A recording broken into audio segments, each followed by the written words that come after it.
Tumagal ng 56 na minuto ang pagsabog ng Bulkang Canlaon nitong Martes. Ayon sa PHIVOLCS, sinabi ng ahensya na posible pang masundan ang malakas na pagsabog na ito.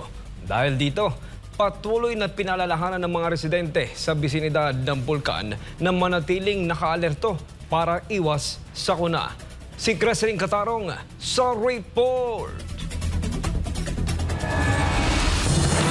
Bandang 5:51 ng umaga nitong Martes, naganap ang isang explosive eruption sa Mount Canlaon sa Negros Island, ayon sa Philippine Institute of Volcanology and Seismology o PHIVOLCS. Ang pagsabog ay tumagal ng 56 na minuto na nagdulot ng matinding ashfall na umabot ng 4 na kilometro. Matapos ang naturang pagsabog, sinabi ni PHIVOLCS Director Teresito Bacolcol na hindi na ito sinundan ng karagdagang pagsabog. Walang naitalang pagbabago sa mga monitoring parameters ng ahensya matapos ang pagputok na nagbibigay indikasyon na tumigil na ang aktibidad sa kasalukuyan. Subalit anya, masyado pang maaga para magbigay ng tiyak na prediksyon hinggil sa susunod na aktibidad ng bulkan. Binigyang diin ni Bacolcol na may posibilidad pa ring maganap ang isa pang katulad na short-lived explosive eruption o di kaya'y isang mas malakas sa pagsabog.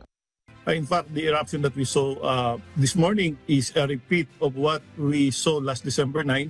Halos pareho ang taas ng ash column na umabot ng 4 kilometers, again, just like in December 9.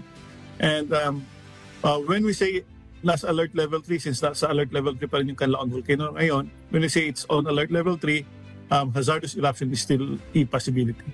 Ayon sa PHIVOLCS, umabot ng 4 na kilometro ang taas ng ashfall na inilabas ng Mount Canlaon nitong Martes. Ilang barangay sa La Castellana, La Carlota City at Bagus City ang nakaranas ng ashfall. Sa kabila ng konting katahimikan matapos ang pagsabog, nananatiling nasa alert level 3 ang Bulkang Canlaon. Ayon kay Bacolcol, isa sa mga tinitignan na senaryo ng PHIVOLCS ay ang posibilidad ng paglabas ng lava. But in the past, it was only in 1902 na nagkaroon ng naglabas ng lava, naglava yung Canlaon volcano. And previous eruptions are mostly phreatic eruptions. And when we say phreatic eruptions, this is water coming into contact with hot volcanic materials such as hot volcanic rocks or hot gases. Patuloy na pinaalalahanan ng PHIVOLCS ang mga nakatira malapit sa bulkan na manatiling alerto at iwasan ang pagpasok sa loob ng 6-kilometer danger zone. Hinihikayat din ang mga residente na makinig sa mga abiso mula sa mga lokal na pamahalaan, partikular mula sa PHIVOLCS. Huwag po kayong maniwala sa mga fake news. Marami pong kumakalat, usually marami kumakalat na fake information right after a disaster.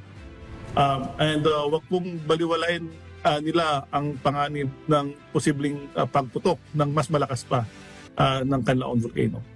Para sa Diyos at sa Pilipinas kong mahal, Creslin Catarong, SMNI News.